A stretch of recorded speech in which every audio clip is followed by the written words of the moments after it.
I'm Long actually time just, to see. hi, Patricia. You want to unmute yourself as well? You can do that at the bottom left of the screen. There's a mic button that you just click on. Pat, did you unmute? Yes. Oh no, she's still there. She is. Sorry. There you go. Well done. Technology. Hi guys. So when was the last time you all saw each other? Wow, forever. I haven't seen Yeah. since way like in the 90s or Oh maybe. my gosh. And Yeah, Pat, you too? I haven't seen Barb in ages. Oh. See, that's Uh what this is great. yeah, no, it's really great. And Greg I met in Colorado with their RV and cat in tow. Yes. Well, I've been following your careers. That's Yeah. fantastic. What's that, Barb? I've been following your careers over the years. So You have? You have? Well, I've been following you too. It looks like you have a really nice life in Pueblo. yeah, not too bad. Good. I've had a last rough year, but I'm getting through it. Yeah, yeah, you had some medical stuff, right? Yeah. You okay now? Yeah, just my deformed face, but other than That's a that, I'm doing good. Hey, just hang in there. Well done. Are we waiting for how many more people are joining us today, Just one guys? more, Pam. Okay. All right. Pam and Kim. Oh, Yeah. Pam and Oh, and Kim. Kim. Yeah. All Yeah. right. Good. Well, I just to introduce myself because you don't know me. I'm Nikki. I'm with Track Media, and we're doing this archive project. So I'm just here to record you guys today. And Greg, you're going to be doing the questions and No, Ted. guiding? Ted is. Ted, I'm just going to listen. I'm just listening in okay. today, off camera. What's Greg, you're the welcome to jump in anytime if we get off on tangents. Yeah, Greg, you need to steer the boat. Well, what's the goal of the program? This is an archival project. We're really capturing Ted's massive career, aren't we, Ted? It's like a retrospective of the Ted Crickles show. This will be interview number 3 or 4, I think. Who's counting? I don't know. I lost count.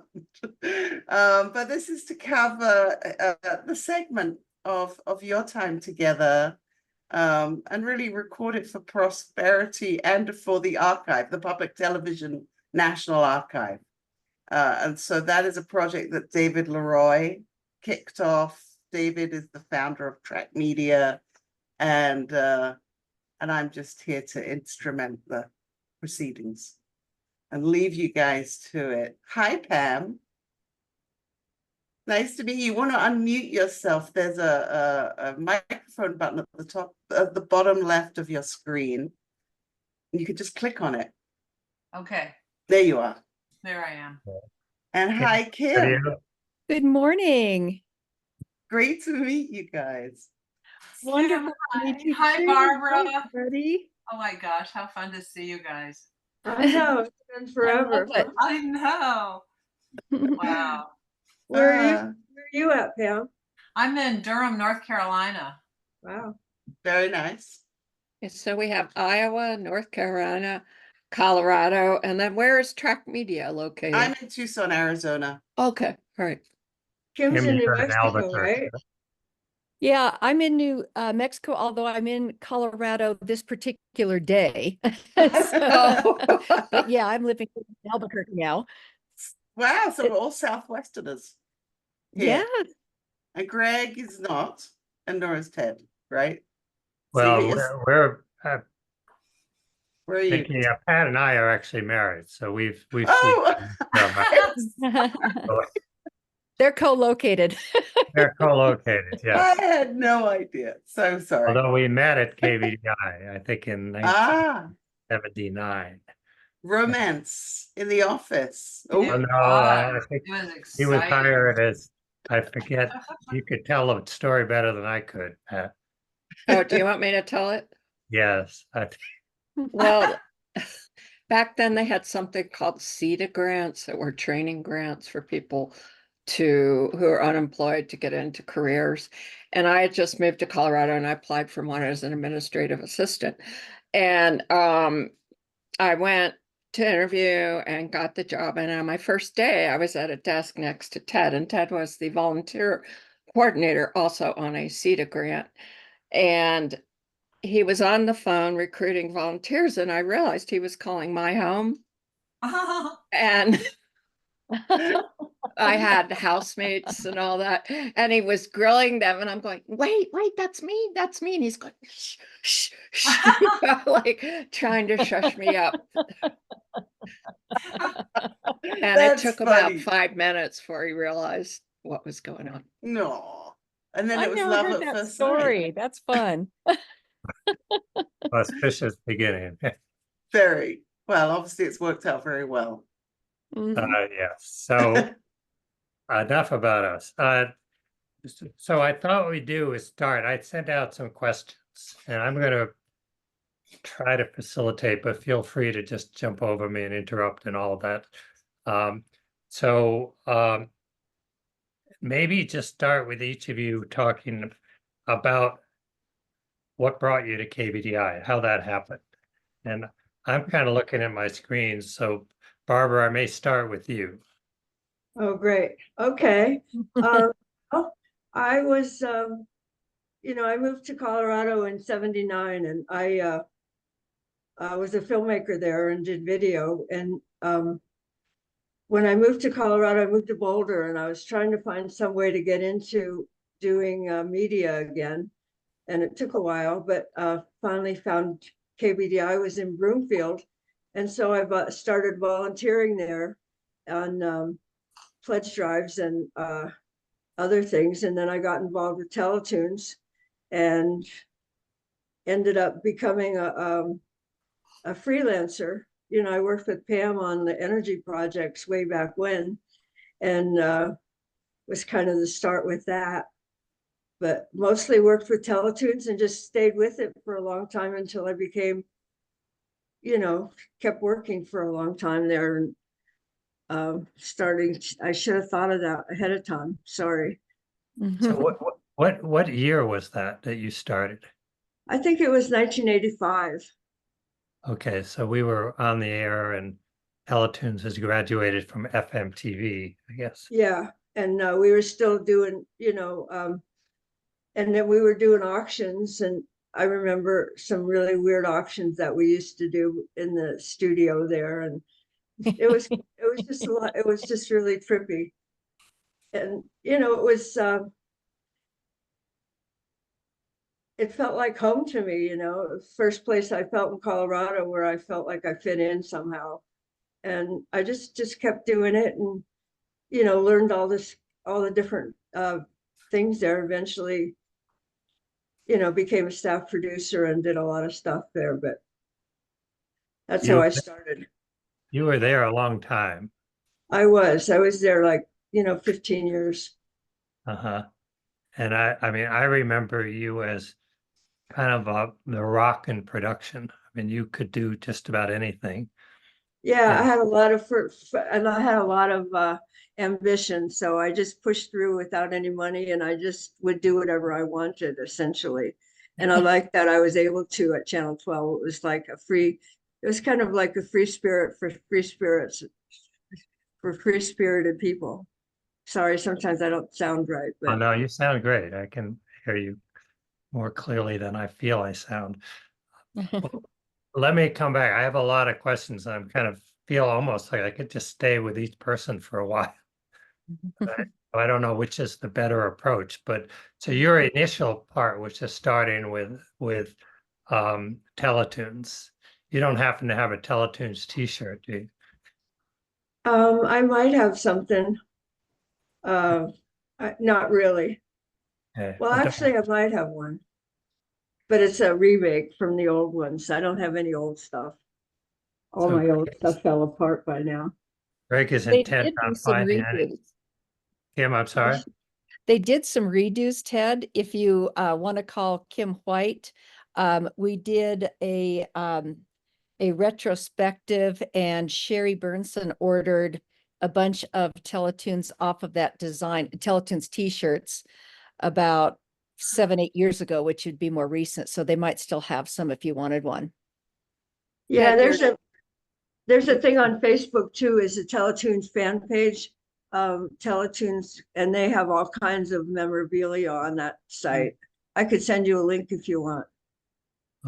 Ted, well, our daughter has one, and she says every time she wears it in Denver, somebody comes up to her and just goes on and on for 5 minutes about how much they love Teletoons. That's fun. Yeah, and now they actually have a Teletoons night that they do at this HQ bar where they relive Teletoons live. Rich Italiano, he's still doing it, and they had one last week. And you know, so they still get a huge crowd when they do Teletoons night at HQ, wherever that Wow. is. Wow. Funny.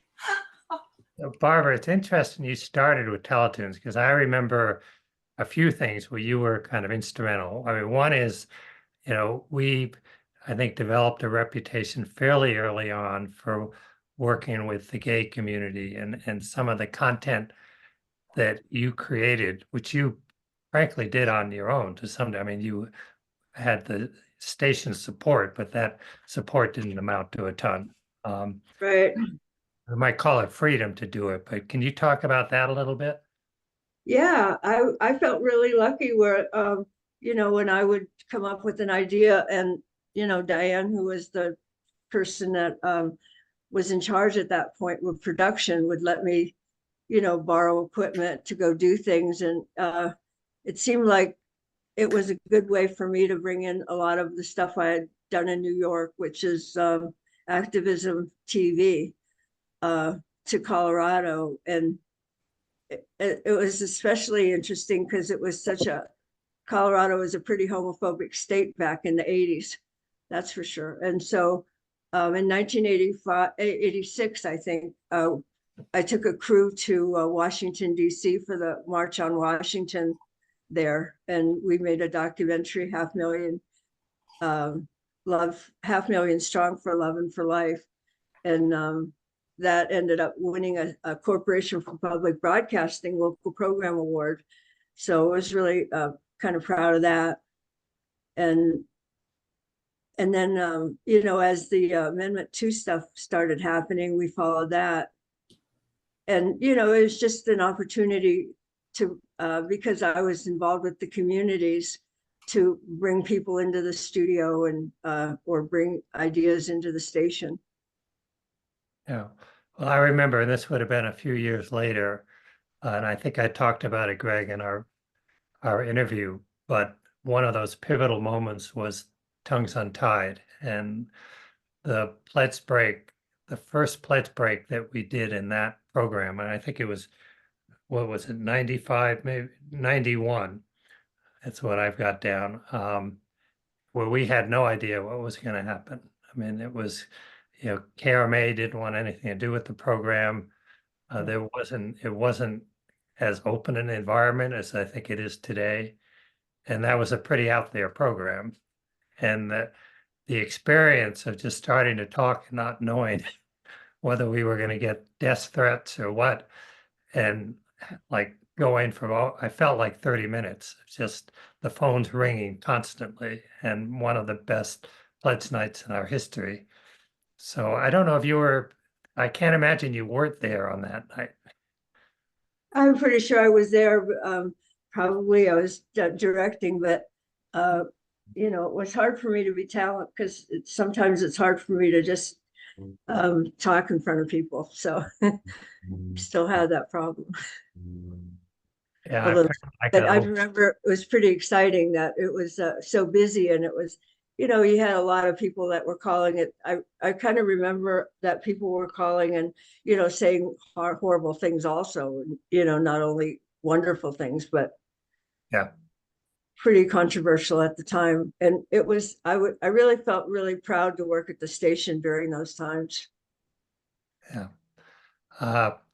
Well, that's one of the things when I look back, and the people who work there are often not making a lot of money, not having a lot of resources, I went on to work at places that had a lot more money, but didn't have necessarily the creativity or the kind of energy that we had back then. So it's been fun to look back on it.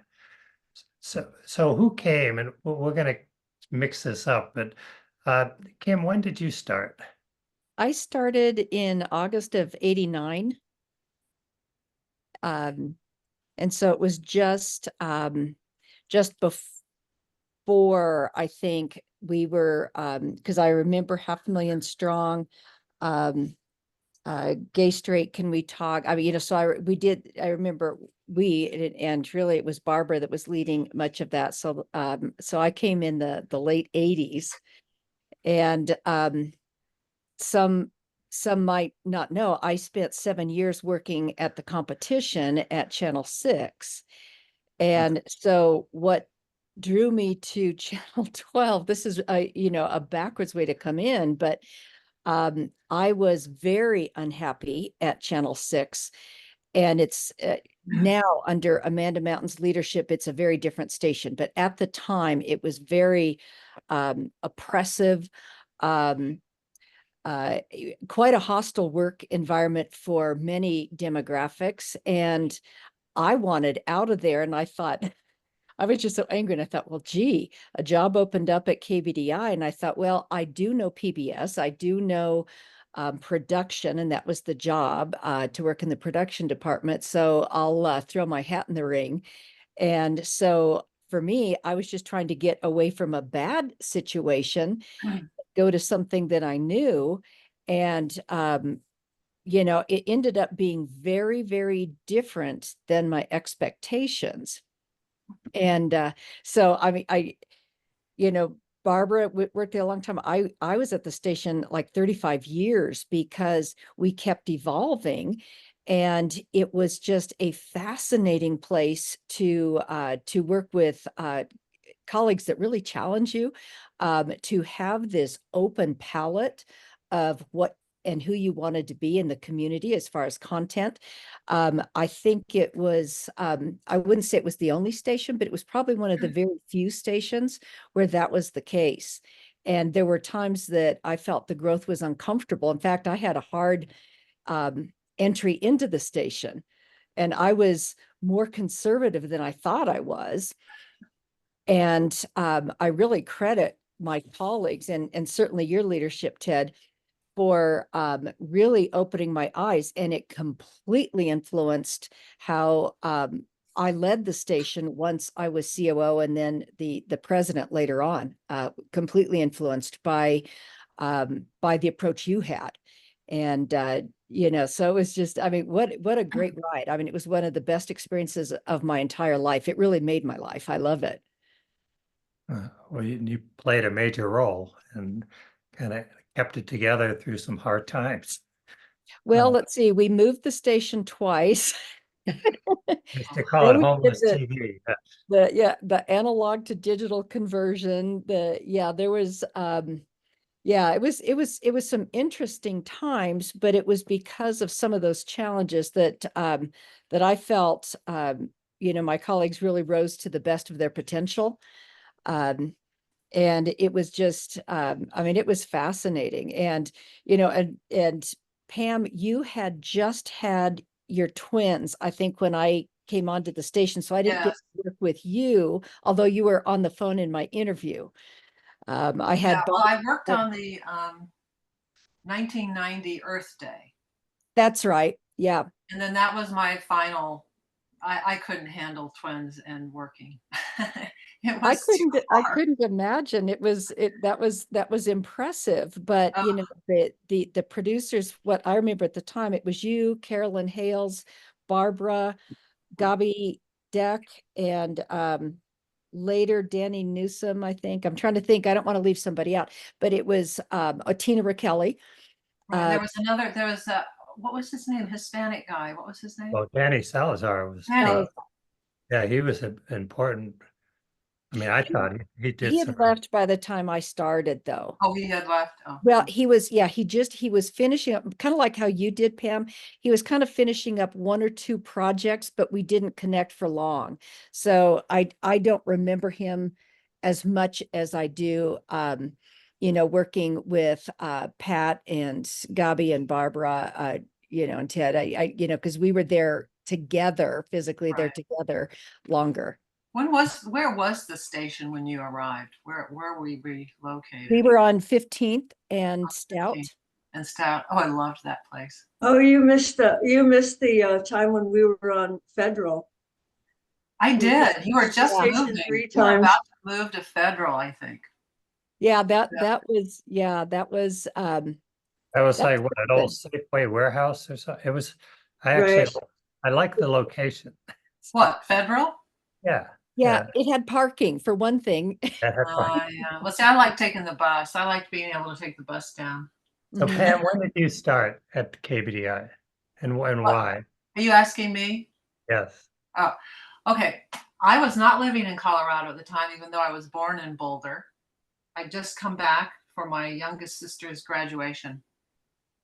And a number of things happened where I decided I better stay the summer because my mom got in an accident. And then I saw this very tiny print saying, desperately looking for volunteers at a new public television station. So I thought, I've done a lot of photography. I've done a lot of film. I don't know video at all. So I went there and I remember this so well. I walk in and someone who just looks like crazed. I mean, it was maybe Ken Jascott. I don't know who it was, but he's like, do you know how to run a camera? And I was like, well, sort of, yeah. He said, oh, good. So he grabbed me. He takes me into the studio. He puts on the headphones and he said, okay, this is the control for zooming. This is the one for panning, and you can move it around. And someone on your headphones is going to tell you what to do. I was like, oh, okay. And it was a live shoot. They're recording it. That was my first experience. And it was just so crazy. And I thought, oh, this is fun. This is fun. So then I started volunteering and I stayed until, that was in 79. That's very early. And then I stayed until 1990 off and on. Sometimes I was hired. Sometimes I was hired as on contract to do 2 energy shows, 2 energy series. It was great. I mean, didn't get paid enough to survive, but Details. it was just exuberant. It was just like on fire feeling to me. And people were just so excited and so, I mean, it was crazy. There were a lot of crazy people and there were a lot of drugs and too much smoking of cigarettes and things like that, because I cared a lot about that. But the thing that was so astounding is I had applied to go to USC film school right around that time, like a year or two later. And I got in and I didn't go because I was having so much fun at Channel 12. And I'm thinking, I really got so much more of an educational experience in terms of, it was so great the way it was set up with different, I don't know how long this went on for, but all the volunteers got training from people who were specialists in their area. So we'd have a sound person come and do a workshop, an editing person, a camera, a lighting, a studio lighting, a field lighting, how to do interviews. It was amazing. I learned so much and I got to try everything because nobody really knew what they were doing. So it's like the world was out there for you and no one was saying, oh no, you can't do that. You don't know how to do that. No one ever said that to me, even though I did it. One time somebody put me on to direct a 3-shoot studio live, and I had never directed. They said, oh my God, Pam, can you do this? And I go, I don't know. Okay, good. And they put the headphones on and they say, now just tell, that's camera 1, that's camera 2, that's camera 3. It was exhilarating, but I realized this is not for me. This is going to give me a heart attack if I do too much of this. But so I ended up doing field work mostly. Well, not always, but Mhm. it was an amazing experience. And And you trying what? start before we went on the air? Because Yeah, it was a recorded shoot before. They're trying to get a lot of material ready. Yeah. Going on the air. There's so many stories. There's so many stories about engineers and failed equipment. I have to tell one right now that I'm thinking of. Okay. I recorded a poetry reading of Allen Ginsberg. You remember that, Ted? Well, I may even have it. I've got some different things on DVDs and half inch, and one of them says Allen Ginsberg poetry. Yeah. So I remember this so well because he comes in and he takes one look at me and he says, I need to talk to Ted. And so he goes and talks to you. And I don't know what happened, but then he came back and you told me later he didn't want a young woman directing this who didn't know what she was doing. And that you convinced him that it would be okay. So, but it really wasn't okay because, I mean, it ended up looking very interesting. I think he liked it, but the engineer Dale didn't show up. And in those days, you always had to gen lock the cameras so that they all had the right color. And so we had these two cameras, and one was orange and one was green. And Dale never showed up to make them the right color. So some of the shots were orange and some were green. And it's like, okay, I don't know how to do this. I don't know how to fix a camera. And Allen Ginsberg thought it was really cool. But I showed him. Now he did, and this would have been a little bit later, but I Yeah. always wanted to find the tape. We did a production at, do you remember John Steinbeck Jr.? Did you ever meet him? Yes, I did. You guys went to his house a number of times, right? Oh, we did a Didn't you? number of things. We did a whole thing with Vietnam vets because That's what I remember. in Vietnam. But this was a shoot where he and Ramdas was actually interviewing Ginsberg more than the other way around. But it was like a 2-hour interview shot in John Steinbeck's house. I think Chris Anderson was directing, and it Huh. was fascinating. I mean, Ramdas was he was like Johnny Carson. I mean, just very kind of glib in a good way. Uh-huh. And but I could never find it. But I didn't know if anybody here had worked on that or not, or knew where the tape was.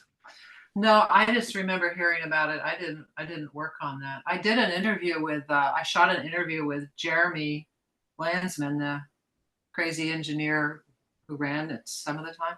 Who built the station? Yeah, Did he run the station for a little bit? he built it. He was after John resigned. When we went on the air, Jeremy was actually president, and kind of crazy. Well, okay, so I have to tell you this one. Okay. I'm there to shoot, and Jeremy's dental flossing while he was going to interview Ramdas. And I said, Jeremy, stop dental flossing. And he said, no, I can dental floss if I feel like dental flossing. And so we shoot him interviewing Ramdas, and he's going, okay, so when did you do this? He was such a nut. Oh my He gosh. was, yes. Well, Pat, I think we started with you, but you talked about the first days, but you were also kind of, in addition to working in production, you were, I don't know actually what the title is, we call it, but you had, and you kept a lot of the records of, press clippings and program guides. And so talk a little bit about that.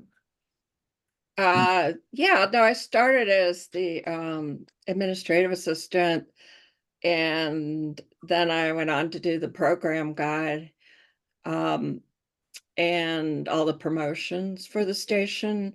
But I also managed to do some different productions, which was really fun. And did you want me? Well, I can talk about it. But Go ahead. anyway, so one thing that I remember, so I started there before we were on the air.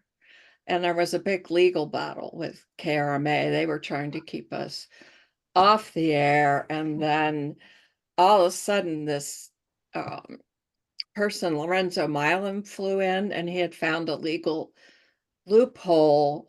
And then we were able to go on the air, but we had a really funky transmitter on Squaw Mountain that you could only reach by, I don't know, it sounded like snowshoes. And so we went on the air, and the very first image was a flying hamburger. It was a photograph of a flying hamburger. And then it was Jeremy, the crazy guy. And he did this video, and he sounded like he was doing too much cocaine. I don't know. But the whole time he was going, hi.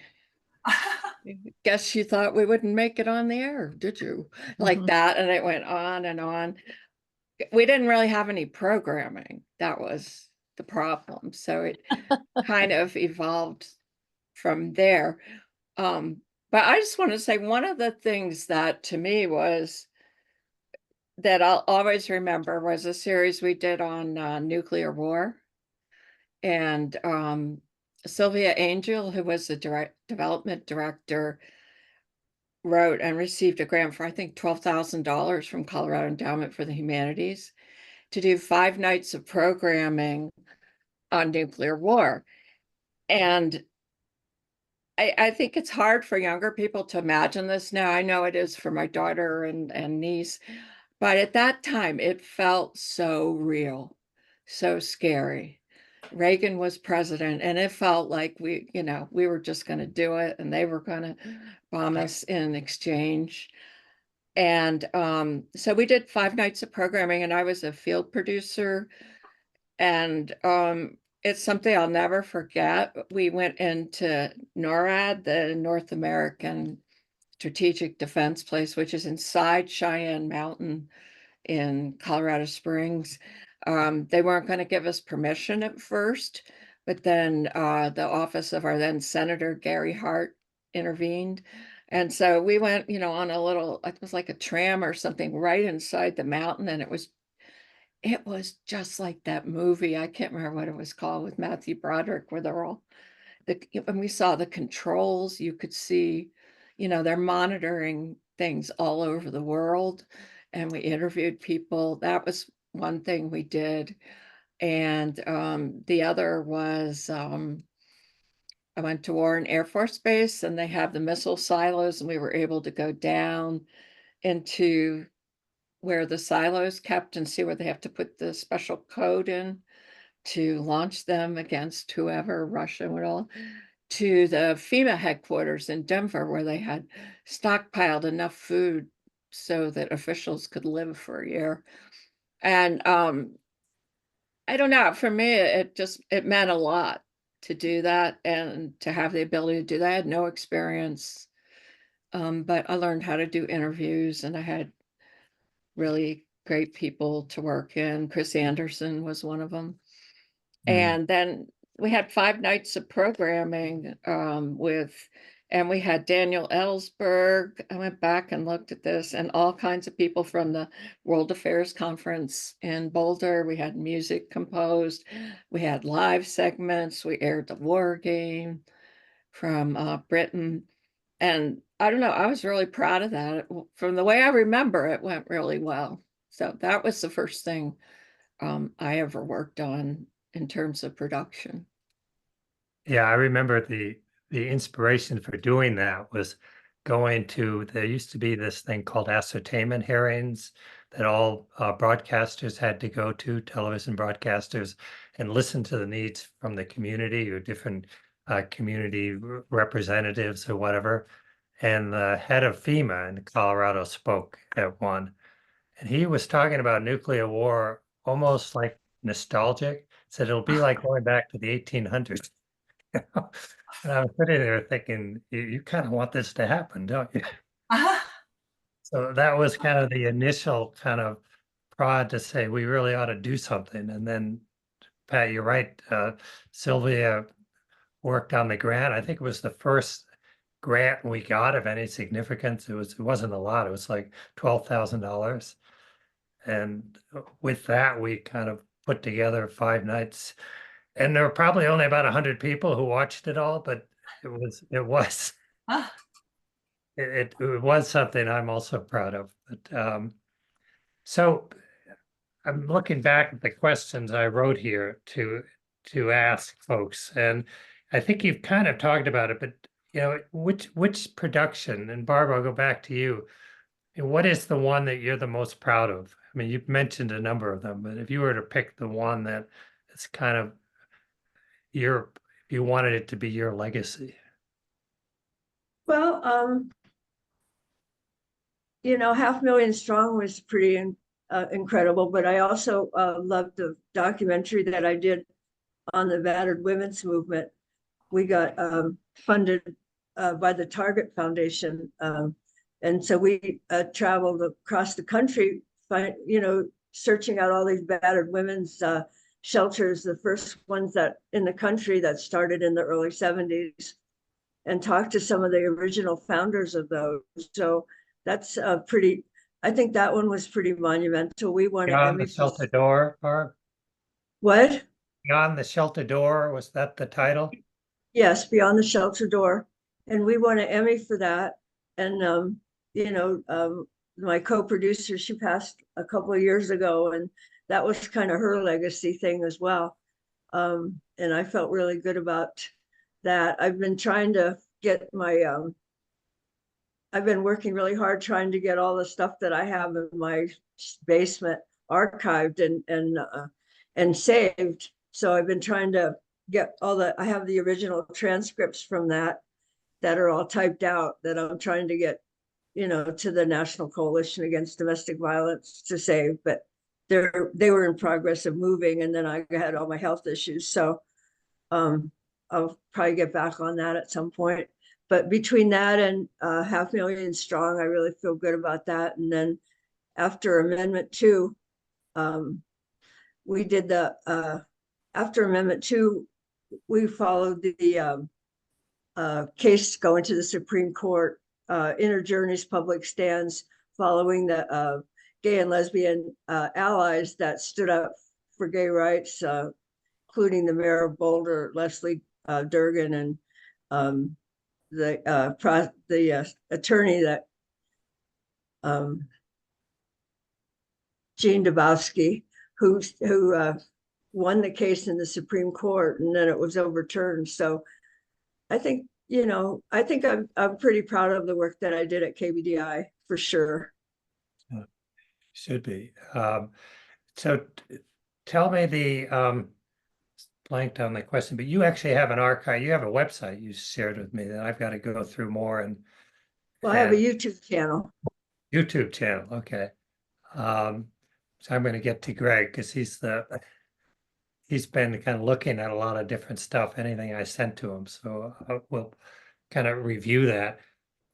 Yes, so no, I have Diane and I went to KBDI 8 years ago now, and got a lot of the tapes and had them transferred to we digitized them. Where are they now? Have you digitized them? We each have on hard drives, and the tapes are gone. The tapes, who knows where the tapes are, but so we have a lot. So maybe I'll send you my list of what I have. Yeah, that would be great. That would be great. No, I talked to Diane, and she sounded really busy, but I think she'd be open to sharing. Oh, okay. Yeah, but she and I got different things. Yeah. Oh, really? Okay, so we got the same stuff that she and I worked on together, like the whole energy. Yeah, series. Well, yeah, But somebody should talk. I don't think she did any of the theme nights, and then there was a lot of stuff missing. I really wanted my interviews with Penfield Tate. He did an interview show. Oh, he was so fun. It was fun. The show was kind of it was crazy. He was just anyway, I loved working with him. But the energy shows, I've got all of Fueling the Future. And Who's Taking the Heat? Like I'm just in the first one. I don't know why. Say that again. Who's Taking the Heat? I've got 7 of the 8. The first one was missing at KBDI. So which is the one I had a guest star appearance in? I wanted to mention that. Your guest star appearance as a clueless homeowner who had too many electrical appliances. That was I so was funny. pretty Well, good at Clueless. that's the one that won the Emmy, though. Is it? That's the show. Yeah, you won an Emmy, Ted. Oh my God. I should have put that on my resume. You could have. I do But Clueless pretty well. I feel the best about feeling the future. When we got like how much money? $600,000 for that? $500,000 for that With show? Hottie Carter. For the series. Yeah. Yeah. And you had Hottie Carter, right? And Hottie Carter, and I co-produced it with Diane, and then I did the one show on agriculture. And it was really a great experience traveling around the country, interviewing farmers and people involved in agribusiness. And it's a great experience. And it got a Corporation for Public Broadcasting Award, that one. You know, we've mentioned some people that, you know, this was having 4 on, it was a lot. But I did think of Diane. I also thought of Sylvia, and, you know, there are other folks that, you know, I probably should have, maybe will have in the future if we keep this going. But so it's good to have their names mentioned, though. Well, Diane and I worked on all those energy series, the 8-part one in the beginning, and then the 4-part one and later. And what year would this have been? Well, the first one was probably in early 80s, 83, and then the second one was maybe 87, 88. Uh, And it was really, go ahead, Barbara. I might have started at the station earlier then, because I think I worked on all that, right? The very first one? Did I work on the Feeling the Future and Who's Taking the Heat? You definitely worked on Feeling the Future, and I don't remember about Who's Taking the Heat. Sounds like it was familiar when you started talking about it. Yeah. So it's interesting that those were not as necessarily as front and center issues back then, environmental. I mean, they were obviously percolating, but when you look back on some of the things that you were working on, and then look at what's going on today, I think we could say you were ahead of your time. I think so too. Well, I mean, it was my whole adult life has been working on environmental issues, and very little has changed. That documentary is very timely now. That Fueling the Future ones, all the issues are there, except they're more extreme. Yes. Yeah, I worked on a lot of environmental issues. It was so great at Channel 12. I could just pick all the different ones I wanted to work on. I worked one on how Rocky Flats was polluting the groundwater in Arvada and Jefferson County. And I mean, there was just a whole bunch of them. So maybe we'll go around. You've kind of touched on some of the easy, or not easy, but the inspiring parts of KBI, which if I were just an up with people guy, I would stay with, but there were challenges. So maybe we can go around and just talk some. I mean, I don't want to turn it into a negative whatever, but what did you see as your greatest challenges working at KBDI? Who are you talking to? Well, I could start anywhere. Let me see. Now, Kim, we're talking about the earlier phase, so not in the WIC phase or following. So pretty much the time that I was there. Although if it spills over, feel free. But so maybe Kim, go ahead. Well, I think the technology was really difficult. And, in fact, just as for context, when I was being interviewed for the first job I was hired for, Diane gave me a tour, and then she had asked if there's anything else I'd like to see. And I said, well, I'd really like to see the studio control room, which was the central to me. And she says, well, we saw it. And she took me back, and it was the equipment repair room. Because of the condition, there was an audio board on a folding table. There was like a field truck set up for the camera, the CCUs on milk crates. I had assumed that's where they were repairing equipment, not that it was the operating control room. So I thought I'd blown it. But that kind of set the tone. Now, really, that that was a symptom of the fact that we always struggled financially. And so one of the things, you know, you touched on earlier, Ted, compensating people at a level we would have liked was not possible. We had to get a little bit more creative with that just to retain talent, but the technology was really difficult. What, you know, I mean, just even at the transmitter, oh my God, the stories. And I did save this, and I took it. I saved one of the meat thermometers. That's how we could gauge the heat at the transmitter up on Squaw Mountain, because we didn't have equipment to fully gauge. Everything would be okay if you're at beef, but if you hit poultry, then it was too hot and we couldn't operate the transmitter. So I have one of the 3 heat thermometers there that I will never let go of. It's actually got a prominent place where all of my family little heirlooms are in my China hutch, is this heat thermometer.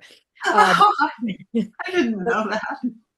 Yeah, poultry was bad news. And so, Oh, that's so funny. so it was really difficult. And the thing that was a bit heartbreaking, I remember people would be spending and putting their heart and soul into these productions, and we'd have live nights and we'd have trouble with the equipment going down. And you know, one night the FCC shutting us down in the middle of a pledge drive for something, because our wireless headset was stepping on something. That was when Stapleton Airport was up, and they heard the countdowns, you know, in standby, 10, 9, 8, 7, 6. And so then it would start, and then that person would quit talking. So they'd lose our signal, but they finally came and they shut us down that night. So it would be really challenging to see, how can we just deliver this content? How can we tell these stories? But what I remember hanging on to was the stories themselves were so strong that people kind of forgave the lack of visual clarity in some of the cameras. I mean, because what the station was doing was so groundbreaking at the time. But I just remember worrying, and you know, Ted and I, we were soldiers in arms on this one, but keeping a good chief engineer was impossible, because, you know, for someone, and that's their whole focus, that was really a tough thing. And I started when component level maintenance was still a thing, before everything was, you know, motherboards and everything else with that. And so it was really tough. And we had kind of like I don't know, just like a revolving door with engineering staff and everybody that had a different philosophy. So the technology was really a tough challenge. I remember that being probably the most difficult, that, and, you know, coming through as a symptom of just not having enough funds, you know, to run it the way we would have liked, but we still ran it. Pat, your biggest challenge or challenges? Well, I think the biggest challenge was for everyone was always money. There was really no cohesive plan for what was going to happen when we went on the air. There was no plan to fund all this, and television is expensive. And while it's true we all had opportunities that were really great, there was never enough money to do the things that we wanted to do. And so that could get, you know, that could get old after a while. And it was kind of pledge drive to grants, that kind of thing. And so I would say money, and obviously the technology. When we first went on the air, Kim mentioned the meat thermometer. People had to physically take the tapes up to Squaw Mountain so they could be aired. There was no, they didn't have a microwave dish or anything, you know, to transmit the show. So it was touch and go whether they would get there in time, and then they'd have to come back down. And if I recall, I think Squaw Mountain might be is it 14,000 or something Yeah, like it that? is. It Yeah, is. it's a Right. 14er, you know, it's way up there. So that was really challenging. And then when I worked in promotions, what was really challenging is I could spend all this time writing articles, do the program guide, press releases, getting interviews, and then sometimes it was touch and go whether the program would actually air.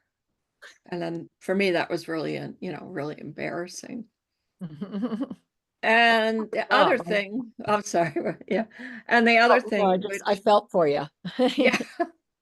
And the other thing, which I think Pam touched on, it wasn't like this forever, but there was a period of time when the whole development department were men, and they smoked all day, and it was this thick cloud of smoke and like way too many drugs. And I didn't really like that very much either, but I'm going I to come think, back to something along those lines in a minute, but I was thinking, if I can remember my train of thought, pull into Joe Biden here, but there was,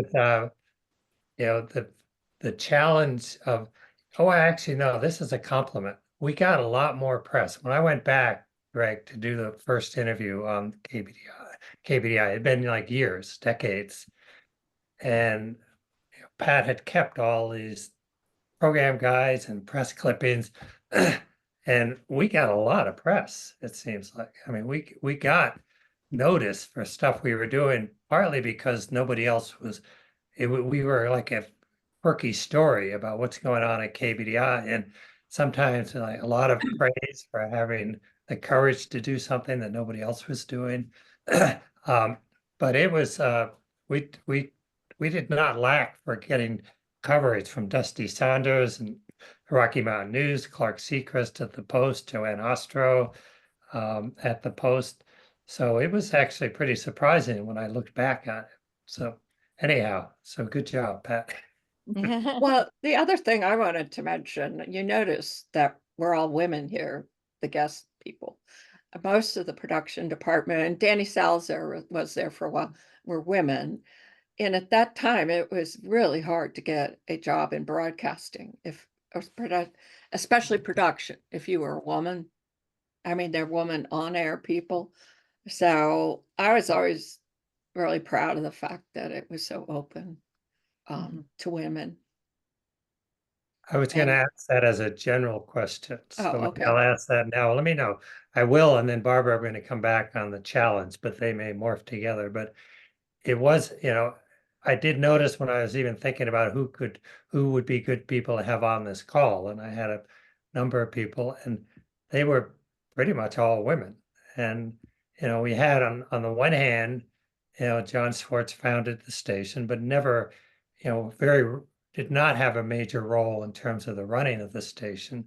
He was on the board at one time. He was a volunteer head of production for a short while. Jeremy, what? I remember that. Yes, I remember it too. Jeremy, who, to his credit, basically built the thing with Scotch tape and, leftover parts, but was not somebody who managed anything, and then I guess Bob Bose was there for a long time. And then we had technical people, Ken Jascott, Dale Cullington and other, but not Dale Kirstein. But when I think of the people who do on the creative side, it was mostly women. And did that strike any of you as apparent at the time? Oh, absolutely. Coming from KRMA, where it was just overt sexism and really abuse. When I look back and I thought, man, I could have myself shut them down. But I wanted to work in the industry. And so after being at Channel 12, I thought, oh my gosh, this is the only game in town. If you're a woman and you just want to do your job, you just want to get good content, or you want to help with technology or whatever our roles were, our different roles. And it was it was shocking to me. And in fact, I came with a bit of a chip on my shoulder because I had to have it for my previous work. And so to be in an environment where it it wasn't a negative, it wasn't a positive. I mean, the tone that you had set and you had inherited, Ted, and what you had kept going forward, it was very unusual. I don't think I would have had the career I had it not been for KBDI. You know, where it was lacking in funds. There was no place in all of Colorado and probably beyond that where people, you know, of either gender, but where people could come in and really thrive in creativity and push the boundaries and do what public media probably always wanted to be, but many were afraid to be. So yeah, it was something very unusual for its day. I remember I didn't feel any sexism while I was there, but I remember going to conferences and going to like I went to this fantastic producers workshop in Toronto when I was working at Channel 12. That was international and people from all over the world, and boy, was there a lot of sexism there. Oh yeah. Mhm. Oh, and then taking some of my programs to film festivals. Oh my, the sexism was just rampant. Yeah. I remember being startled, like, wait a minute. You're Yeah, acting that way to me? How dare you? You know, feeling. But we had this safe haven at KBDI I to know. where that wasn't the focus. And it wasn't that I felt the station was trying to promote women over men. I didn't feel that way. It's just that gender wasn't an issue there. I'd never seen anything like it. And so you'd get accustomed to it, and then you would go into different environments, and it was like taking a cultural step backward for sure, Yeah. until the rest of society kind of caught up with KBDI. Well, there were some more men early on. There was Martin, and there was Scott Bronstein, and there was that guy, I can't remember his name right now, the tall guy with the goatee and the dark glass and the rimmed glasses. What's his name? Oh, Mike, He was the Mike. music guy, Mike Drum. Yeah, he was kind of a sexist. Yeah, and I thought Ken Jascott was pretty bad. Like He was bad. I went to the but he left pretty early on. But I went to the I was part of the crew for the Telluride Bluegrass and then jazz festivals where we taped all the musicians and Yeah. yeah, and I remember being on headsets and him saying some pretty sexist things like they didn't want women to run camera, that kind of thing. Well, I did run camera for him at the Telluride. Did you? Bluegrass. Okay. Yeah, but he was a creep. No, he was really. But I mean, I had a great time. He said, Well, you guys must have cleaned house because by the time I got there, it was great. Well, Martin and Scott were wonderful people. Yeah, I remember Yeah, them. yeah. Well. No, it was just Ken Jascott. That's No, the yeah, only he was. person. And Something Mike. about guys and big cameras. I don't know what the hell it is, but anyhow, but it was, I mean, I think also to put a less idealistic mode on it, it was probably, as Kim, you talked about it being hard to get into the industry. And so, you know, women were probably just budget wise easier to hire. Yeah. And I don't think that was not a conscious thing, but in terms of getting applicants who were willing to work there, Mm-hmm. probably lean toward being more women. But I think that was in the larger picture to our benefit. Yeah.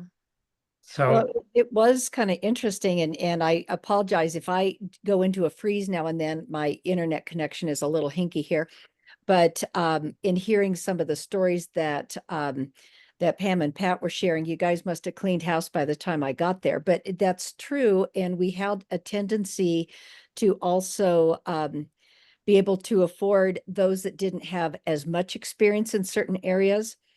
But that also was a benefit.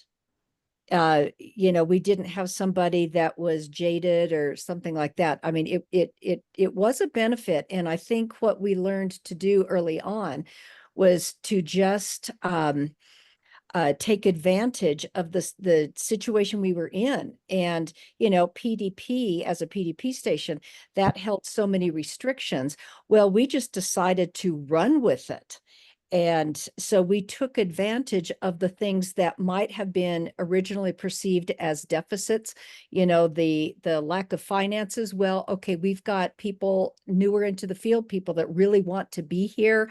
And then everybody would stay longer because, we knew it was something unique. So I remember that as being one of the strengths of the station, is to turn something that was a perceived deficit into our advantage. I remember we had a lot of volunteers when I was in production. We had a lot of people volunteering through the schools. And it was interesting to see the type of reasons why people were learning production, because the people who came and went quickly were just wanting to get some skills and move on into commercial. Right. But the people who wanted to stay, who cared about more of a mission, were so much more creative in their thinking and open-minded. It was interesting to observe that. But I remember the equipment was the biggest problem for me. And people not treating the equipment well.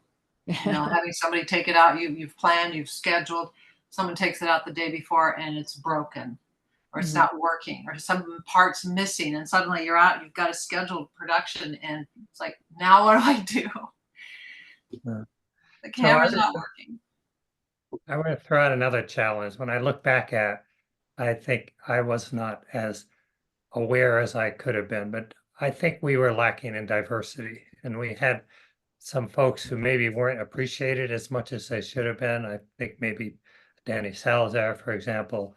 But we did not have a lot of diversity. I think we had Danny Newsom, we had Jackie Jones, and but any thoughts on that? I mean, I think Denver was a whiter place then, but even in the 5 Points Media Center, I think where we were in the the more diverse part of Denver, it seemed to be an area that we could have done more with. Any thoughts? Well, we had the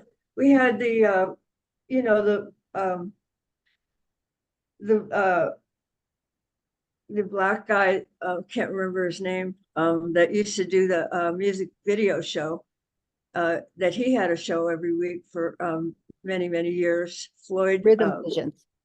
What was his name? Lloyd. Yeah. Are you talking about Rhythm Visions? Yeah, Rhythm Visions, and Lloyd was the producer of it, and he did that for I don't know, maybe 10 years. But we did work hard to try to bring in people of color. Danny Salazar was there for quite a while before, while I was there, and he would bring in people.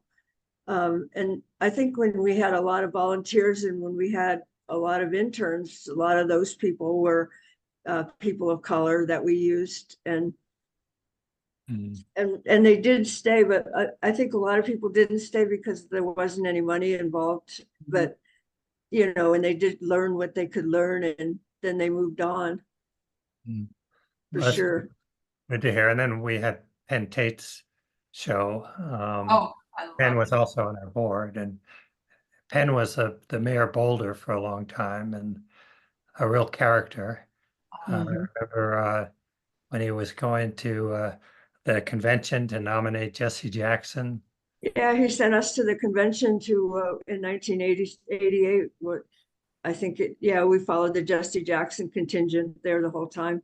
And that was really a cool thing. I think Lou Heyer, who was there before Kim, who was there with me. Oh, Lou. We had a great time. Say a little more. I remember Penn at some point saying, if Jesse says burn it down, I'm bringing a match or something. Yeah, it was a really good time, and it was amazing following the Jesse Jackson people there, and it was that show is on my YouTube channel. I have that loaded up there. What's your YouTube channel, Barbara? It's called Dream Teller Video. Dream Teller? Dream Teller Video. I could send you a link on the email. I could send you an email link. Yeah. Because it doesn't have any spaces in it. But I have this whole section where I tried to upload all the videos that I did while I was at Channel 12. So I have my KBDI work playlist. I've been meaning to do that, but I haven't gotten around to it. Yeah, I want to look at it too. I mean, I was going to say about diversity. I remember a lot of effort being made to make it more diverse, but I also remember at the very probably in the maybe the 80s, John Schwartz had written a training grant for somebody named Joe Martinez, who was Hispanic, and I felt he got no support. Joe Martinez, I forgot about him. Yeah. And it was funny, the other day I was thinking about that, and someone I worked with who is white and a woman was really mad because he got preference on equipment one day, and she was ranting around the studio going, "What's he taping? A taco festival?" You know, those kind of. Oh, And I think about it now, and it just makes me cringe. Like I feel terrible. I didn't say it, but I probably laughed. I probably thought it was funny. And so I think later on it was a lot better, but I think at the beginning there wasn't probably a lot of awareness. Yeah. I also think, as you But, kind of, and Denver has changed a lot. Like we were really different, I think, KBDI on the air. well, I think Denver has changed, and then I think too, to piggyback on what Pat was saying, one of the things we've seen this as a national struggle within PBS, and I think that a lot of people of color did not see themselves as having a place in PBS. Yes. And, so there's been a lot of outreach nationally. And I think that same challenge nationally, we certainly experienced locally, because we'd have job openings and we got to where we were only posting in the what was it called? Urban something, some or Oh, urban yeah. spectrum, or some of the Yeah. areas where, we were only posting jobs in here. We just couldn't get applicants. And it was really difficult, and having us move to 5 points did not ease that one bit. It was still just a challenge, and we just didn't, I think people of color did not see themselves in public media for a while.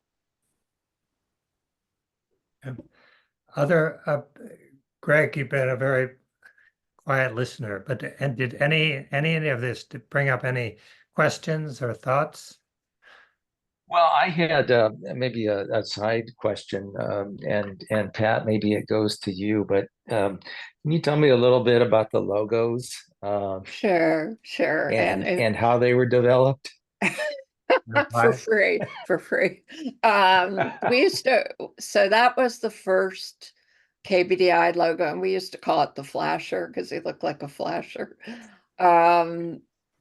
I don't know why the call letters were chosen, BDI. Oh, you found yours, Pam. Yay. there's the flasher. There it is. That's great. And I That's don't, great. I don't remember who designed that. There's What's- Alfred Hitchcock. And I have Gun Will Travel upstairs. You see that? That logo Oh. was designed by Chaz Barber, who was a graphic designer in Boulder. And I also, you have Twilight Zone, our most popular show. With this on the back. That was the first, I think, commercial sitcom, or not sitcom, but half-hour program that we air. We got that. John Schwartz actually got that, and I followed his kind of lead, and then had deals with a lot of the commercial vendors back before cable, and so all of this content was out there for very little money, frankly. But Twilight Zone was the biggest hit. Yeah, no, definitely. Right. And I think, with the Twilight Zone, later we did this with Northern Exposure. It was, and I don't know about the Twilight Zone, but the reason we brought in Northern Exposure about, I think it was maybe 15 years ago, is we were trying to introduce new audiences into PBS. So we would go a little mainstream and be there. Go away, buddy. But it was kind of a hook to bring in somebody that maybe had not seen anything that we had done, and a way to kind of bring them in. We tried that, So, remember? well, it did. So we did see an uptick in you know, in viewer retention in those evenings afterwards. Because you know, like I say, for a while, from my recollection, we did not need that because what we were doing was so different. First with, you know, some of the you know, Beyond the Shelter Door, later with the gay, lesbian, and well, LGBTQ, it became known, and then we started doing stuff with physical diversity. So we stayed in that off center, just off mainstream for a while, but as other outlets and content aggregators were coming onto the scene and becoming a lot more available, it was a hook to try to, you know, get people to come back in. Yeah. Yeah, remember when we To did the the Million station. Man, And so is that why when we did what?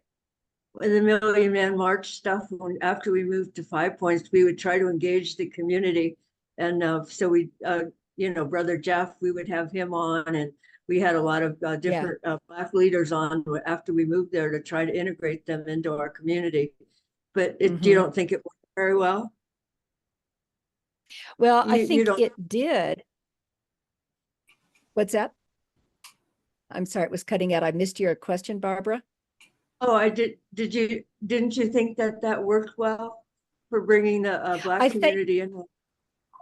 5 I Points? think it definitely worked in bringing in some viewership, but it wasn't bringing in job applicants, you know. So that was what I was referring to Ted's earlier question about, you know, our staff was awfully pale. You know, we struggled there. I think we were very successful in bringing in a diverse viewership, because for a while we were it wasn't until from what I recall in some of the data, by the time it was in the 2000s, where we started to see a lot of other content aggregators other than your traditional broadcasters that started to focus in some of these areas. And then you see, you know, just kind of everyone trying to split the pie 1,000 different ways now. So Barbara, one other program that you were instrumental in, and actually I remember with you and Doug Wayland and me, we went around we started Colorado Inside Out. Right. I'm trying to remember what year that was, but it was, you know, It was 1992. 92. It was very intentional kind of reaction to what we saw on the other channels, which is a very kind of lame kind of talk, and you know, and our goal was to have something that would mix it up more. Right. And We got Ken Hamlin. yeah, unfortunately, we started with Ken Ham. But we also got some really good panelists on that. I mean, I remember the early days were Sue O'Brien and Al Knight and Patty Calhoun. Yeah. And I think one of the things I was surprised, and I guess pleasantly so, is that it is now like the longest running program on local TV in Denver, basically. I don't know if anything else has lasted longer. So it's become an institution. So it's pretty amazing how long it's lasted, and the fact that Patty Calhoun is still on the show after all these years is also shocking. And you know, every once in a while they still have Dave Kopel on too, and but that was kind of fun to start that up.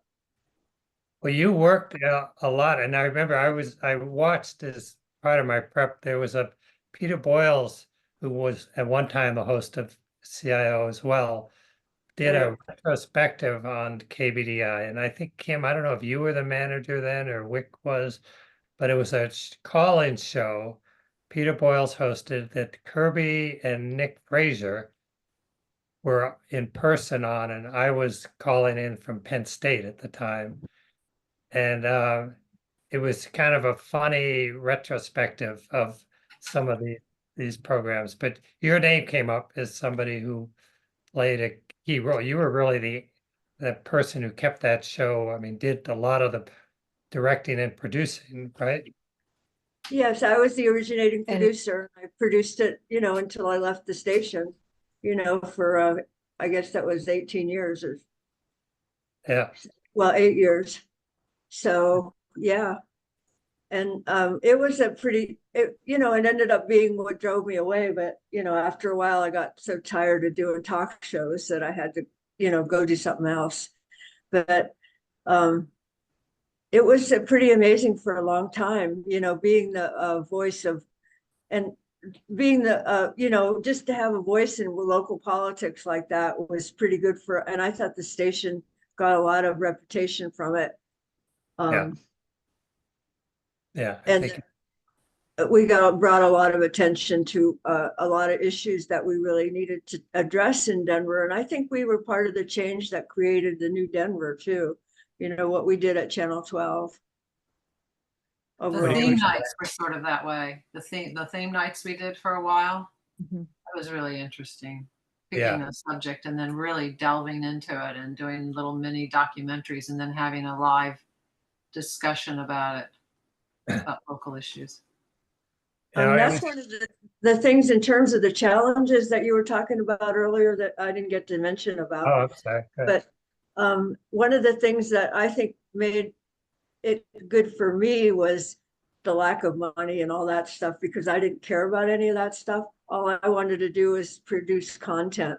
So, and I felt like because I was so ambitious that way, I got a lot of free reign to just kind of come up with an idea, and I got a yes, okay, do it. We'd put on a live show and we'd get all this attention, and they were fast and easy and didn't cost a lot of money.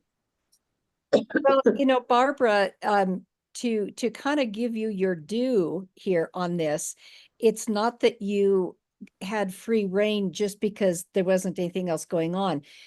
You are a very good producer. So, Well, thank you. I mean, it was, I didn't want to let that go. You had a very unique ability to have your finger on the pulse of what people were really talking about, what social change needed to occur, and you could bring the story to life. Not simply because we didn't have money. I mean, I think I hear what you're saying. We had a lot of freedoms. It was one of the ways we turned a deficit into an advantage. But anyway, I wanted to interject. It's because you were very good at your job. And Oh, Barbara, thank you. you mentioned something when we communicated before this call about being in Chicago at some grassroots filmmakers. Right. I was mention- part of this organization called the Love Tapes Collective when I lived in New York. And we did reel-to-reel video back in the early 70s, doing, exposing, videotaping lesbian activities and gay and lesbian activities, like the first Christopher Street March and the rally. So one of the most famous LBGT images is Sylvia Rivera up on, the stage, talking to the gay crowd at that point. It gets in all the documentaries, and I shot that, So when I got to KBDI, it was kind of like that for me.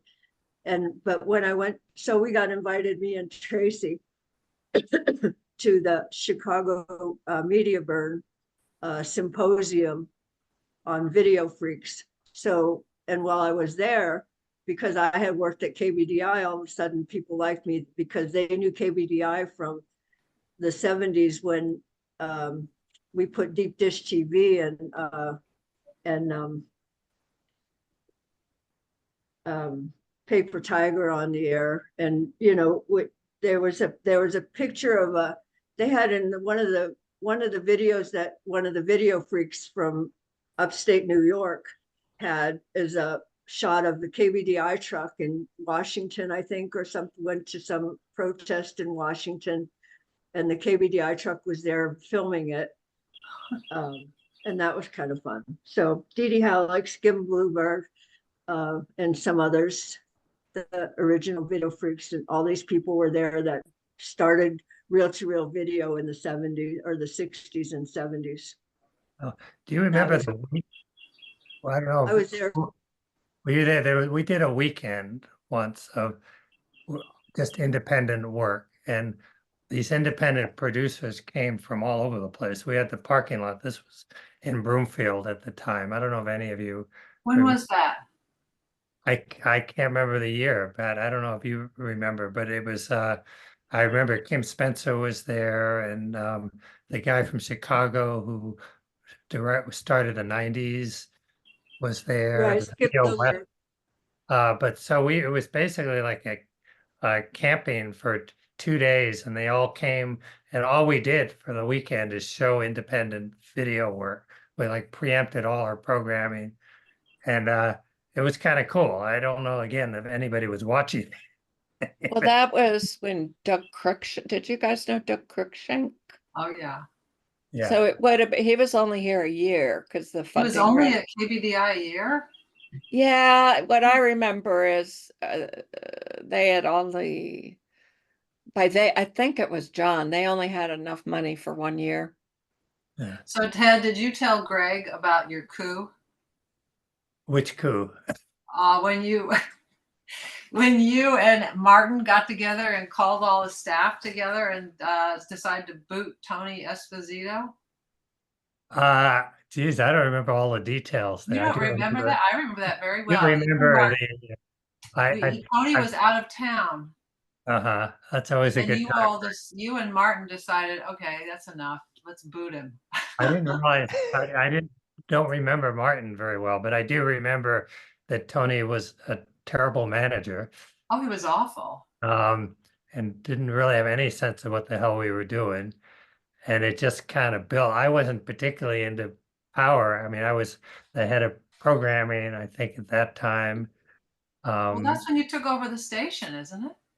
No, that? not quite, not quite. I mean, I might have temporarily taken over, but there was a lot of just discontent, and people were very upset with the guy legitimately.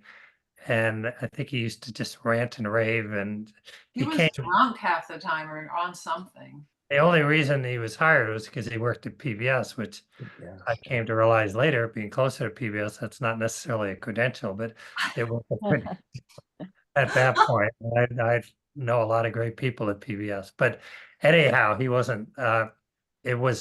We had to do something, and there was a growing unrest among staff, and so I don't think I initiated, but I did help finish it. Yes. Well, you certainly sounded like you were heavily a part of it when you and Martin spoke to the staff. Yes. I was also frankly part of the Mike August dismissal. So if you're going to get that, I don't know that. I didn't know that. That must have been after me.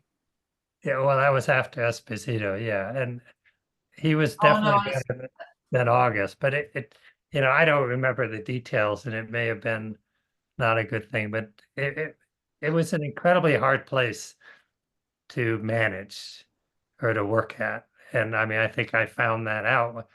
Yeah, I think I told Greg this story earlier, but you remember during nuclear war, we started doing it, and it looked like everything was working well. The programming was good, and Jeremy came into my office and said, "This is great. We gotta pledge it. We gotta run underwriting. We gotta like take little breaks." And I just looked at him and I said, "No, Jeremy, we can't do that." And like 10 minutes later, I got an email like, "You clearly know what you're doing. You're the interim manager." So that didn't last that long, but it was becoming manager. And Kim, you know this, you came in under very different circumstances. Yeah. But my first board meeting, the number one issue was whether or not to declare bankruptcy. So it was a challenge through the whole time. I mean, it was never easy. I think we got more of a formula as we went along, but it was still, we had no state funding. We didn't get the big funds that KRMA got from the established public media, public TV folks. So it was, just trying to make everything work. And there was a ceiling. Frankly, yeah. still is. There's a ceiling being the second station in a market. There, So there truly is. But I remember when Wick Rowland was the GM, Greg, between Ted and myself. And so we had the opportunity to negotiate a very lucrative lease arrangement with part of our channels, the EBS channels. I'm trying to think, they're commingled with some spectrum that CU has. And we got a very lucrative deal, and it brought in, I think we got something in the neighborhood. It started out being 800,000 a year, and that's all passive revenue. And then we got, $1 million signing bonus every 10 years. And that was put in knowing that we'd need to do a technical refresh because we were still pretty battle worn from our technology issues. And so having that, and then getting a little bit more strategic and in our grant writing and being able to deliver on multi-year grants. And so those two things really helped us become financially stable for one of the first times. The problem was everything else, all the other costs were skyrocketing at the same time. So it felt like we would just get on the next ledge up, and then there would be other economic drivers that made it a little more challenging. yeah, But and that I think it was back when I was there, it was called ITFS. That was actually spectrum that John Schwartz had he had tremendous insight or foresight, excuse me, to get those because we never, they were just starting to open up, the multi-channel distribution of things, and spectrum became a hot issue. This was before the spectrum auction. And, I was kind of surprised because I didn't think we would get the deal that we did, but we did. It did make, like I said, it got us breathing room. And then the Red Rocks concerts started really taking off. And so those three things gave us a solid base that we could count on every year. Well, maybe not the grants, but I'd say Red Rocks and the EBS channels, or the ITFS channels, as they were referred to then, really did kind of put us into a different area of finances. And so then we could actually come up with financial and investment strategies. So that was kind of like a something new for us. Yeah. Kim, did that have any effect on the feelings of flexibility and type of programming that you did, and the creativeness of the station, the more stable and more money? Yeah, it truly did. And it also, In what way? Well, for one thing, it kind of forced us, as we were looking for our identity, because by then we had the challenges of all the other content aggregators that were putting stuff out that were kind of eating our lunch as far as that unique market that we did. But having the multi-year grants made us focus and do KBDI in the new way. Like, for example, so when we got American Graduate multi-year grant, a really lucrative grant, we took, we'd never stayed mainstream because that wasn't the KBDI way. We would just go 10 degrees off center. So we focused on neurodiverse learning and what was happening in Colorado at that time. So we kept our identity with, including all demographics and less represented demographics of our viewership. But it enabled us to dive deeper and to create more sustainable partnerships. That was kind of a game changer, because then that led to, having sustainable funding sources. But it was always a challenge. And I think I'm quite sure, I mean, I'm retired now, but I'm quite sure it's a challenge today, with the vast array of choices that people have in content. How do you set your offering apart, in a world where it's almost anything goes now, Yeah. and forget journalistic integrity.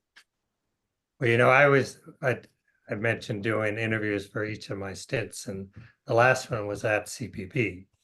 Greg and I were talking some about, and talking about what's going on in today's world, where you just have this kind of overlapping of streaming and basically decline of broadcast. If Yeah. you look, just looking at the numbers, the broadcast audience is probably going away. And that right now on public television, it's primarily 60 plus, and even that group is diminishing. So Except for my daughter. your daughter, I- there are always exceptions. So the question is, how does public media proceed in the future? And one of the things that struck me was not that KBDI was an answer, but that a lot of stations have existed primarily because of the PBS feed. I mean, they do some local, some do a lot more local than others, but their identity is very much tied up in PBS. But the PBS content has gotten less valuable. It's also gotten less. A lot of the content now shows up at Amazon or other streaming services. So it's lost a degree of its uniqueness, put it that way. So the future of this whole system is in some doubt, I think. And so I was just thinking back to, the importance of the localism, the importance of having that identity and how you monetize it and how you build off that.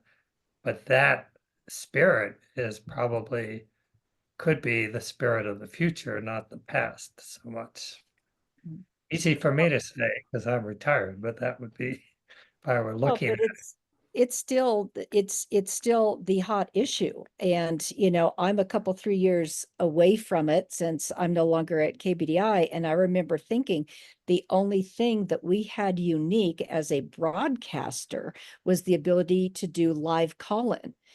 And because everything else, the content was becoming less unique as more and more people were able to get their content out there.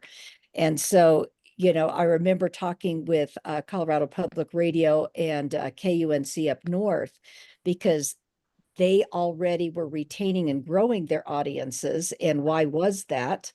And how could we do a video format that was sustainable? And and of course, right at that time, the pandemic hit. And I remember just trying to keep the station afloat and keep everybody employed as being my number one focus for those rough couple of years. And then eventually retired and needed to relocate to New Mexico. But it was, what can PBS do? And what can any broadcaster do that sets themselves apart? And so that was one of the things that we were kind of circling around. How do you keep the community engaged in a meaningful way when it's hard enough to do, just as we are here on a Zoom with a handful of people? How do you grow that on a city or statewide format and make it meaningful? To do a call-in where people can really be represented. How do you make that to where a live production of any sort can trump, and I hate that word now, but can supersede, the content that's been pre-produced and mass delivered. The other thing to me, it seems that an important aspect is how to be a part of creating a interconnectedness in a community, to feel connected to your community, because it's getting so fractured.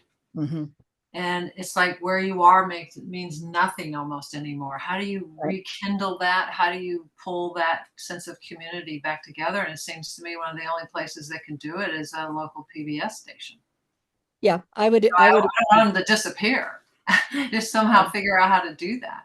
Well, and then to have the realization of that value, like I say, when you see so much, and this is not a unique thought to me, but when you see a complete lacking of journalistic integrity in content that labels itself as news, even, Right. which is scarier yet. So how do you get the community, your viewership community, to rally behind that? Because I don't think the system itself can do that without that backing. Well, Yeah, let's, and then there's go ahead. also the whole issue of the way that our communities are so divisive that even when you do put out content and, you know, it gets declared as fake or not real, or, you know, there's just, it's hard to just navigate into the whole world anymore. Yeah. It is. We're not going to solve tomorrow's Mhm. problems today or yesterday. Any final thoughts here? It's been really interesting to hear all of your different memories and the content. Ted, I wanted to throw in an observation. One of the reasons that I really wanted to see you do this interview is because I was really struck as we were doing the first interview with you, and as we've talked about KBDI, I was struck by the positive impact of programming that you folks did, that I think had a really positive impact on the world that we're in today. Teletoons no doubt influenced MTV, and the cultural and social issue programming that you were doing was a kind of a microcosm of the world that again we're in today, and really made a positive impact on that world. And I think it must have been really exciting to be at KBDI during the time that you all were there. Mhm. It gave me hope at the time. You know, I Mhm. felt like even though Reagan was the president almost the whole time I was there, I just felt like there was so much positive energy and there was so much momentum. Mhm. I sort of lost that hope, but it really was a sense of a mission and passion and a desire to make the world a better place. It was very tangible in that time in my life. Definitely. Oh, sorry, Barb. Definitely, I agree with that, Pam, a lot. It was a passionate way of trying to, you know, do our part to make the world better for our community. And I felt like we And you were. did. Yeah. Right. No, it kind of felt ahead of our time. I mean, some of the issues that were covered. There was a Native American film festival that I put together, and I was going through all my papers, and I had a letter from someone who taught on the Navajo reservation saying how much they appreciated this. They'd never seen anything like it. The music, everything was the films, the intros, the music, the graphics, everything was done by Native American peoples. And they said they'd never seen anything like that. And it really, reading it now, it really touched me. Well, I don't generally get nostalgic, but I have to say, going through this experience, and I feel like I've had to relive about 40 years of my life over the last few weeks. But the KBDI experience has really been interesting, like fascinating one to kind of go back to and think, I kind of appreciate. And I appreciate all of your help in kind of bringing that to life. So thank you. Thank you, Ted. I mean, seriously, I mean, none of us would have had our marks in this if you didn't create that environment and create not just what we put out, but how we worked with ourselves as colleagues and how we worked with our community. I mean, you really crafted that. Having worked in other stations and not just Channel 6, it was unique. It was a place where we could all root in and do our best work. And I know you stepped in a number of times, Ted, when I got in trouble a little bit with with content. Oh God, I remember the city of Denver was so mad about the Sidewalks and Grassroots theme night we did. you were always there trying to iron out the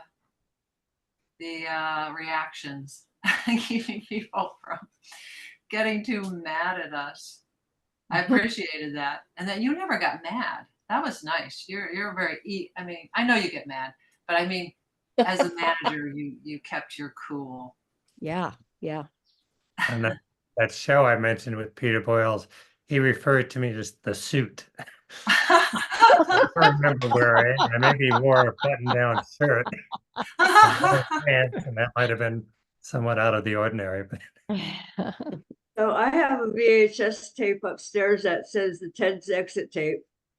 I don't know what that's on it, but I think Just so you- I watched that the other day. I think you put together a farewell tape that you've done great work, Barbara. I don't know if I'd call that your best, but Well, I wanted to say one more thing I remember doing when we were having some equipment failure constantly, and we'd go in and off the air.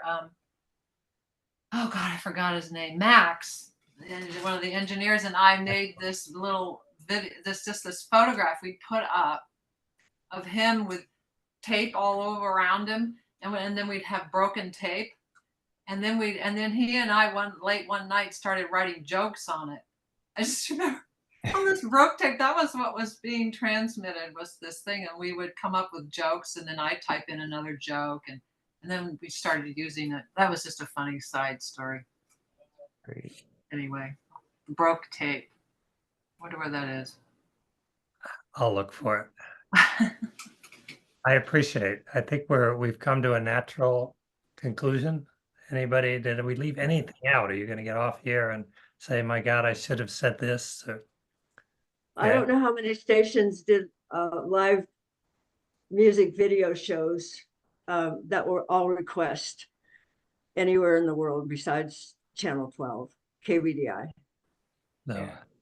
And you mentioned home movies, which is really a tribute to Doug Cruikshank, who came up with that well before America's Funniest Home Videos and all of that. And to me, is still the guy who was the real host of the program. But so yeah, there were things that were definitely ahead of its time.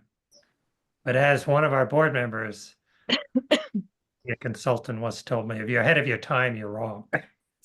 You're wrong. That was Paul Boris. Yes, yes. Every time you're wrong. I never heard that Obviously before. didn't take his advice, but okay. How are we doing, Greg? Nicola? Well, I think okay? you did great. It's just a fabulous almost an hour and a half, and we have this really nice probably another hour and a half interview that we have done with Ted. And what I'd like to be able to do is take some of the clips from this and work them into that interview, and then also any of the video clips that you can could potentially provide. That would be very interesting as well to include in the interview we have with Ted. Yeah, and feel free you can send them to me, or you can send them directly to Greg. Also, David Leroy has said, we talked briefly yesterday, that in addition to that, he wanted to keep this program as kind of a standalone. Yes, where people could just watch this, which exactly. probably way more entertaining than me just talking. So anyhow, that's And it. oh, sorry. Go ahead. And can you use still photographs, Greg? Sure, most definitely. Yeah, because I can get some of those. We haven't digitized our videos, so I think Pam There's a picture of me riding a horse with a giant camera on my with your I tell you right. Those kids, Yeah, that I can picture was awful. It ruined my back. well, I think one thing people don't realize is how heavy the equipment was then. Terrible. It wasn't like this little camcorder. You didn't know. It was like, Or your 20-pound phone, pack and a 10-pound camera, and So and a anyway, big deck. Oh my God. yeah, but I'll definitely send you a photo of Pam on horseback videotaping in Telluride. I can't believe I did that. That was crazy. But you did. I did. Okay. And Anyway, this that's, has been very fun. Thank you. It's nice to Thank see you you. all. Yeah, it's great to see everyone. So many memories. yeah. And let me know when you're in around Denver. Okay. Bye-bye. Sign Thanks, out. Take care. everybody. It was wonderful. Yeah, bye.